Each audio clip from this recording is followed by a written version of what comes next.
کافی ساری چیزیں. شیلا رضا صاحبہ، آپ کے تھاٹس کیا ہیں؟ یہ جو نجکاری کا پروسیس ظاہر ہے کہ خوشائند ہے، صحیح ہوا یا کیا رائے ہے آپ کی اس پہ؟ اچھا دیکھیے، پاکستان پیپلز پارٹی جو ہے نا وہ سمجھتی ہے کہ پرائیویٹائزیشن ایک صحیح طریقے سے جس سے کچھ بہتر نتائج ہوں تو وہ ہو. اور ہمارے بالکل ظاہر ہے کہ ہم نہیں چاہتے تھے اور کوئی بھی نہیں چاہتا کہ اپنے ملک کے ایسٹس جو ہیں وہ کرے جائیں، لیکن اب جو صورتحال آ گئی تھی اس میں گورنمنٹ ہے وہ ڈیسیشن لے سکتی ہے، ان کے مینیفیسٹو میں ہے یہ جو بھی ہے، اور تو اب یہ ہوا ہے تو بس ہمیں دعا کرنی چاہیے کہ اللہ ایک بہتری کا موقع دے. اوکے صاحبہ، آپ کچھ کہنا چاہ رہی تھی؟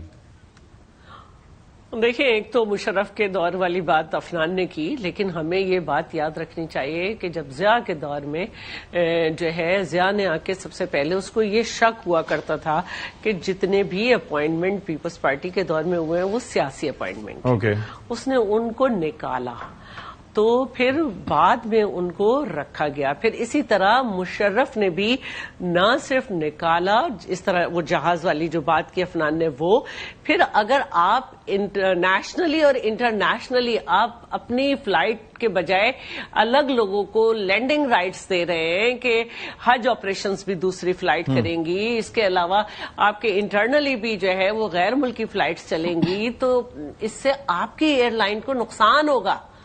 تو یہ جو سارے فیصلے مختلف حکومتوں میں ہوئے، یہ دیکھنا ہے کہ کس نے اتنے لینڈنگ رائٹس دیے. پھر جو مشرف نے بھی لوگوں کو نکالا تو اس کے بعد بھی وہ لوگ سیاسی بنیاد پہ نہیں رکھے گئے تھے، وہ انجینئرز تھے، وہ کچھ تھے جو ضرورت تھی ان کو ری اپوائنٹ کیا گیا کہ جو ان کے تھے، جس کی ریٹائرمنٹ کی عمر آ گئی تھی ان کو ریٹائرمنٹ دی گئی سارے بینیفٹس کے ساتھ. یہ طریقہ ہوتا ہے، پہلے یہ چیزیں ہوا کرتی تھیں، یہ اب ختم ہوئی ہیں کہ بھائی آپ آ کے لوگوں کو نہ نکالیں. تو اگر وہ زیادہ اپوائنٹ ہوئے تھے تو پھر نون لیگ کی حکومت نے کیوں اپوائنٹ کیے؟ اس کو نہیں کرنے چاہیے تھے. لیکن یہ ایک سوچ بنا لی گئی ہے کہ سول گورنمنٹ کے زمانے میں، سویلین گورنمنٹ کے زمانے میں جو فیصلے ہوئے وہ غلط تھے. یہ ایک نیریٹو ہے. اب رہی بات، دیکھیے بالکل ہم پیپلز پارٹی بالکل نہیں چاہ رہی تھی کہ یہ پرائیویٹائز ہو، اور اسی لیے جو ہمارا مینیفیسٹو کا ایک ڈفرنس ہے، ہم پارٹ آف گورنمنٹ نہیں ہیں، تو اسی لیے کہ ہم پبلک پرائیویٹ پارٹنرشپ میں کام کرنا چاہتے ہیں اور یہ لوگ پرائیویٹائز کرنا چاہتے ہیں. اب ان کی گورنمنٹ ہے، انہوں نے ایک کام کیا ہے، اب اللہ سے امید لگا سکتے ہیں کہ اللہ بہتر کرنے والا ہے.